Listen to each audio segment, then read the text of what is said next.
going to continue our discussion on Travelapalli, and we're going to get right into it. So when we said go ahead and try to push some of your borders a little bit, some of your limitations, we in no means mean your health. Right. Exactly. Right. And I know you know the point and the line for that. So. Yeah. Overcome your nervousness, not, don't sit there and be like, well, I feel like I'm going to pass out any second. Let's go. Yeah. It's time to skydive. Hey, look, that's one of those things, you have the rest of your life to figure out any problems you got. It's when you're on the trip is not a good time to be figuring out what you may or may not be allergic to. Oh, yeah. And that's another thing. You definitely want to bring medicines that you may not always have to use. Like if you are every now and then inhaler user, or every now and then have allergic reactions to something and you have a medicine you have to take for that, or you get car sick, or lots of things like that. You want to definitely make sure you pack those meds so you have them on hand in case of an emergency. Jay has a literal med kit for us, like that we bring with us, and we have everywhere. We have it on hand. So always. That when someone drops, which we hope doesn't happen, but hey, things can happen. Somebody can trip and sprain an ankle. Somebody can. That has happened. Yeah. They fall and cut their hand open. It's just things that can happen because there's so many of us, and even if you're by yourself, this can happen to you anyway. So it wouldn't be a bad idea that even if you're a monogamous couple going out on vacation, this is still all good advice. Oh yeah, this will still work for you. And Jay has, because Jay and I have traveled quite a bit in the U.S. With family, without family, and there's been times where we didn't plan, and I really wish we did. Whenever we leave, South Louisiana in shirts and a tank top and flip flops, and we get to Illinois and it's like 20 outside, and that was crazy. Yeah, we walked into the gas station in shorts, cut off shorts and flip flops and t-shirts, and the people were we were freezing. People were looking at us like we had horns growing out of our head, like what the, so. Yeah. Well, I had an experience of poor planning last night when we went to the ballet, and I hadn't brought a jacket, and the temperature was dropping quick. Mm-hmm. Oh yeah. And it got to be close to 30 by the time we were done. Which, if you're living in the north, 30, whatever. Oh, that's Fahrenheit, by the way. Yeah. That's well, no. But if you're living in the north and it's 30, this was negative 99 here. Well, you know what? To each their own, right? It's cold. Yeah. And he was being sweet and carrying my jacket for me, and I totally didn't even think, because he had a jacket in hand, hey, bring your jacket. Yeah. I wasn't too cold, especially when we first got there, and as the hours were on toward the end, as we were coming out, I was cold. It was just one of those things, like it wasn't horribly uncomfortable, but thinking back on it, it's like it could have been, and it would have been a lot better choice for me to have grabbed a jacket just in case. I could have fit it anywhere in the car. Yeah. So, and it's so much better to have and not need than it is to need it and not have. And people, if you want to bring things and packing gets tight, depending on how many people you have in the car, or how heavy of a packer some people can be. Yeah, it's like, we had a friend. We were going for like 2 nights somewhere. 2 nights, and she had literally like had 3 or 4 suitcases. Yeah, and it's like, we're like, we got a backpack we're for both Jay and I. leaving. Yeah, for the both of us. We had one little like regular school backpack. Anyway, so those was great because we were able to fit those 3 suitcases in the back of the car. Yeah.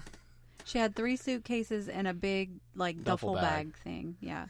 Yeah. So, those are all things that you want to discuss. That's another thing we could add. We could just add that bullet point to the list, like packing.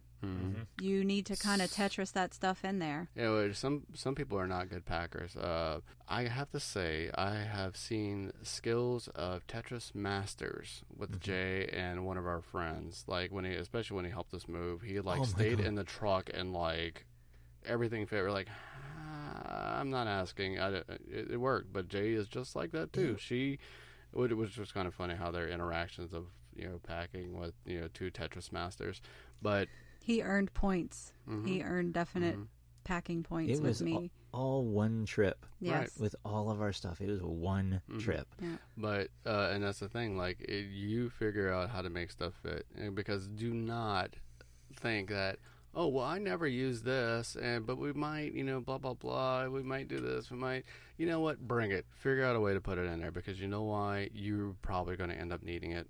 But a lot not of just times. that. I mean, one family could use one tube of toothpaste. Right. Like every single person doesn't need all of the toothpastes, and same with if you use the same shampoos and conditioners, double up where time to you share. can, like, Time to share. or maybe where you're going will have those types of things. So And they have those lovely travel tubes Mhm. that you can fit a week's worth of shampoo. depending on how long your hair is. Well, that's a week's to me. Right. Yeah, well, In not one- to everybody. One little tube. Well, That's like a month but to even me. 2 or 3 of those tubes is so much smaller than your shampoo bottle. Yeah. So it's just one of those things where you can just label it and you have it in your bag, and it now fits in a tiny handbag or satchel instead of taking up this ginormous a third of your suitcase. Another thing I wanted to add for the travel packing is going to be packing a travel bag. That's super important. We have Very every much. one of the kids, even the adults, Mhm. pack a travel bag. Something that is kind of like a little tote bag. a or little some- tote bag. And what it is it can fit in their lap or Yeah. in front of their feet. And Mhm. what it is essentials for them to stay occupied Yeah. during the travel. Books, Chargers. if they have a tablet, if they have anything they want to do, anything they want to fidget with that doesn't, Snacks. yeah, snacks, anything they want to fidget with that doesn't make noise. Drawing, reading, Mhm. anything like that. Even speaking of chargers, you can get multi-port connections for your Very cars. important. Very important. You can all plug your chargers into them, and you all have recharging depending on how long you're going to be on the road. And typically for us, that's a long time. Yeah. And then the making a checklist is super important. You can Yes. do that during your planning meeting, and then you can bring the checklist with you Oh yeah. to verify that you have all of the things that you brought, and All of then the add kids. stuff. Oh yeah. Yeah. If you have to put the kids on the list, I think there's There's a more. You need more help than a checklist can give you. But never think to yourself the horrible lie, I don't have to write that down, I'll remember. Yeah. No. Put it on the checklist and make sure it gets checked off as you're getting in the vehicle. or And before. as you're leaving And from as where you're- you were. Absolutely. Yep. It was actually Zan that introduced me to the idiot check. And the idiot check, this is something I learned when I was in TV production. And we would go on these remote shoots, and we'd have cables, like 500 feet of cable running through this with camera setups, tripods, mics, headsets, you name it. We had, imagine what a TV production looks like that you have to pick up and make sure everything is picked up. The same with audio production. We would go, we would set up, we'd have everything, and we would do an idiot check. And what an idiot check is, you have somebody else go over your spot to see if they forgot something. In other words, oh, look, and we've had it happen to where, like, this person forgot their headset at their spot where their camera was. And so they would switch positions, like, okay, camera 1 would go to camera 2 spot, camera 2 spot would go to camera 1 and see if they forgot anything. Yeah, it's a bad term. We called it an idiot check because, hey, you forgot something, you idiot. Yeah. But, I mean, it was where I worked at in TV production, there was nothing PC about anything working there. Again, the drama in front of the camera was nothing compared to the drama behind the camera. Right. So we don't mean it insultingly. It's No, just no, it's just, one hey, of you those forgot things something. like, hey, so rename it if you like. But it's so essential to do it because there's even since we've all been together, I think there's been at least 3 times that I can recall off the top of my head where we did in fact leave something behind. Yeah. Now, most of the time, we're pretty thorough just because we're all into this and we're all pretty methodical people when it comes to packing up and setting up and all of those things.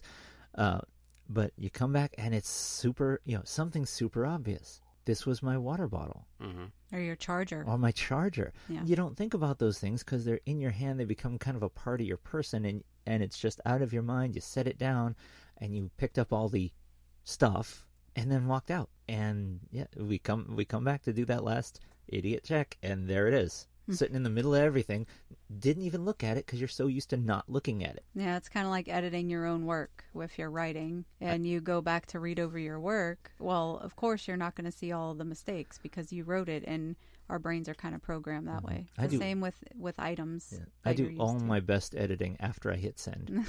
That's my best. Everything suddenly jumps out at me after I've hit that. You see, my best editing comes in when I have Jay look at it, and she's like, "What the? That doesn't make any sense."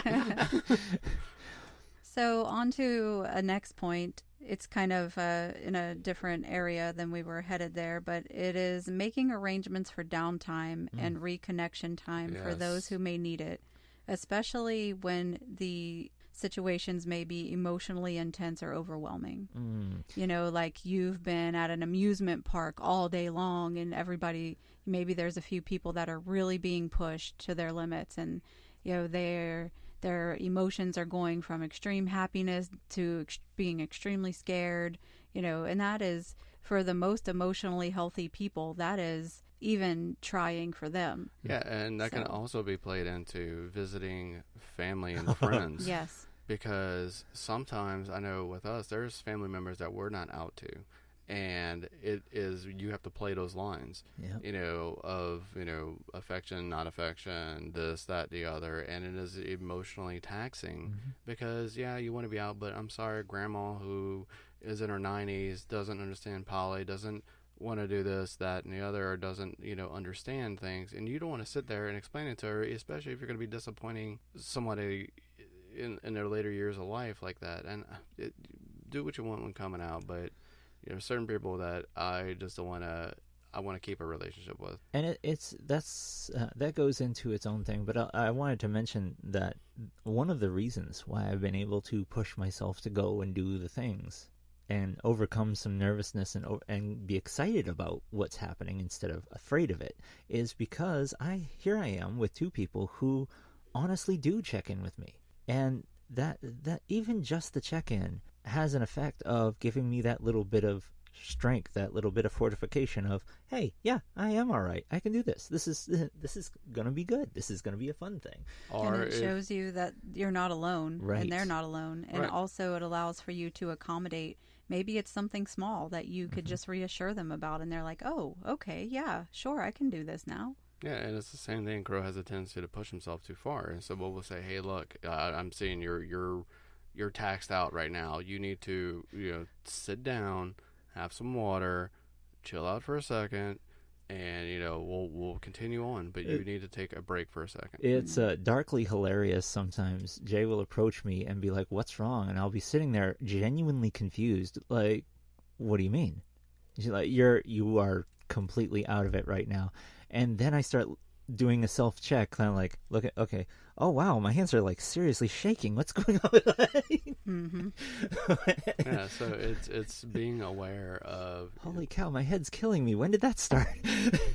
It's basically just being aware of your people around you, of your troop.